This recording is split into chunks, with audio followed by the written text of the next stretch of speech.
Hello guys, in today's video we are going to learn about irrational numbers. So before moving on to irrational numbers, first let us see what are rational numbers.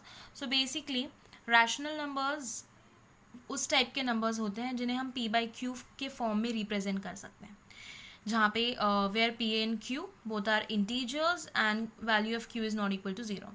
And irrational numbers are the type of numbers जिन्हें हम p by q के form में represent नहीं कर सकते. Okay, now NCERT की 10th की text book में एक थ्योरम है 1.3 which they have proved over there.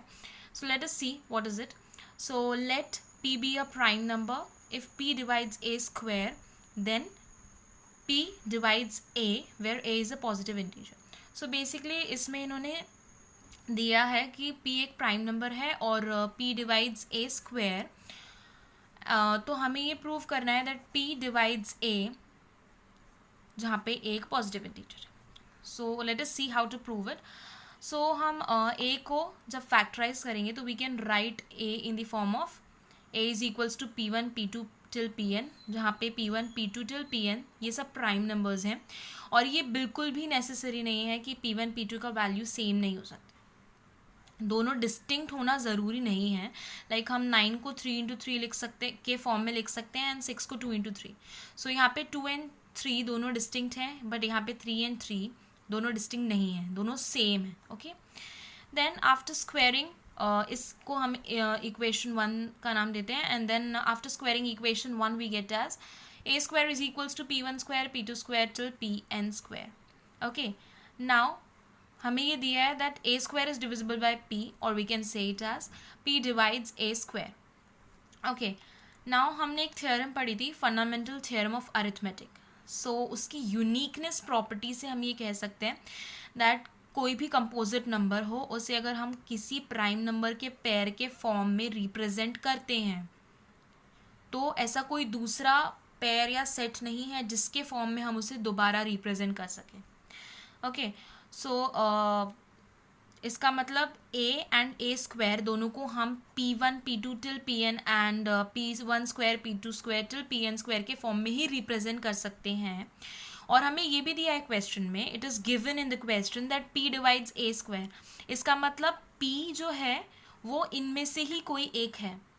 Like p is one of p1 p2 till pn, p1 p2 p3 p4 इन सब में से ही किसी एक की वैल्यू p है.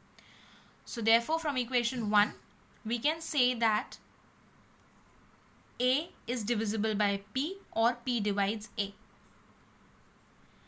Now let us see some of the questions. जिस टाइप के questions इस chapter में आते हैं. So first question is prove that root 2 is irrational. So basically हमें इसमें prove करना है कि root 2 irrational number है. So उसको prove करने के लिए हम assume करेंगे that root 2 is rational. सो अगर कोई भी नंबर रैशनल है तो हम उसे p बाई क्यू के फॉर्म में रिप्रेजेंट करेंगे. देन इसको लोएस्ट फॉर्म में लेके आएंगे, that is a by b. So अगर ये लोएस्ट फॉर्म में है तो a बाई बी को प्राइम नंबर्स होंगे. ओके, सो हम यहाँ से लिख सकते हैं that b root 2 is equals to a.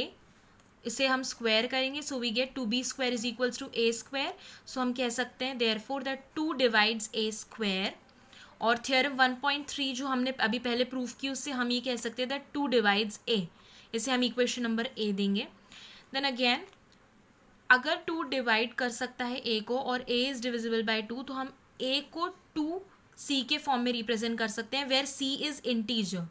Like dividend is equals to divisor into question plus remainder. अगर 2 डिवाइड कर सकता है a को तो remainder will be 0. So a is dividend, 2 is divisor and c is quotient. So if we substitute a is equals to 2c in equation number 1 we get as 2b square is equals to 4c square which is 2c whole square. So b square is equals to 2c square after cancellation we get. So therefore 2 divides b square ही हम कह सकते हैं. तो हम b square को basically 2 into c square के form में represent कर सकते हैं. ये p1 p2 है. So that's why we say 2 divides b square. So from theorem 1.3 we can say that 2 divides b. इसे हम equation b के equation b लिखेंगे. Now from equation a and b we can say that अगर equation a says that 2 divides a और equation b कहती है that 2 divides b, मतलब इन दोनों के बीच में कोई एक common factor है which is 2. अगर इन दोनों के बीच में कोई कॉमन फैक्टर है तो ये दोनों कोप्राइम हो ही नहीं सकते, जो कि हमने पहले बताया था। लाइक हमने रूट टू रैशनल अज्यूम किया था, उसकी वजह से हमें ये कंक्लूजन मिला था that A and B both are coprime. But यहाँ हमें पता चला है आफ्टर सॉल्विंग कि उन दोनों के बीच में एक कॉमन फैक्टर है, तो ये दोनों कोप्राइम हो ही नहीं सकते। इसका मतलब हमारा अजम्पशन जो था root two is rational, that was wrong. So that's why it is proved that, hence it is proved that root 2 is irrational. Okay? So इसी तरह से हम ये भी प्रूव कर सकते हैं, सिमिलर सेम स्टेप्स के थ्रू हम प्रूव कर सकते हैं that root 3 is irrational. Same steps हैं, इससे हम ये प्रूव कर सकते हैं that root 3 is irrational. Okay, now let's move on to another question. ये क्वेश्चन कहता है कि show that 5 minus root 3 is irrational. Okay, so again irrational prove करने के लिए हम उसे रैशनल अज्यूम करेंगे. So assume 5 minus root 3 is rational. सो अगर 5 माइनस रूट 3 रैशनल है तो उसे p बाई क्यू के फॉर्म में रिप्रेजेंट करेंगे. उसका लोएस्ट टर्म, उसको लोएस्ट फॉर्म में लाएंगे जहाँ पे a एंड b दोनों कोप्राइम्स हैं.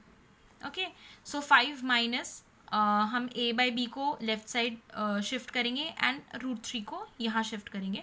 सो 5 minus a by B is equals to root 3. ये रैशनल है. ओके, बिकॉज 5 एक रैशनल नंबर है, a बाई बी ये एक रैशनल नंबर है, तो ये पूरा एक रैशनल नंबर हो गया.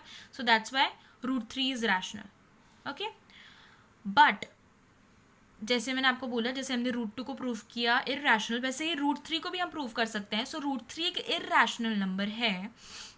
सो अगर रूट 3 इर्रेशनल नंबर है तो 5 माइनस a बाई बी ये भी एक इर्रेशनल नंबर हुआ.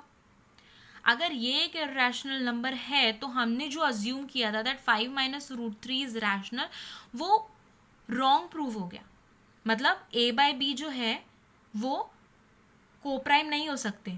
अगर ये रैशनल इर्रेशनल है तो वो कोप्राइम नहीं हो सकते. अगर वो कोप्राइम नहीं है तो फिर 5 माइनस रूट 3 भी रैशनल नहीं है. जो हमारा अजम्पशन था वो रॉन्ग हो गया. So that's why we can say that 5 minus root 3 is an irrational number.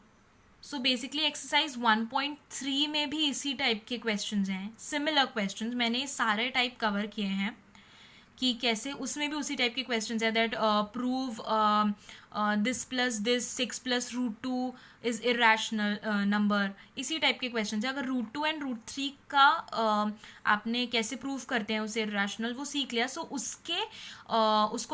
उसका रेफरेंस लेके आप प्रूव कर सकते हैं किसी भी नंबर को दैट इट इज़ इर्रेशनल, अगर वो नंबर इर्रेशनल है तो. So I hope you'll be able to solve those questions, but if you have any query regarding solving exercise 1.3, so definitely write in the comment section.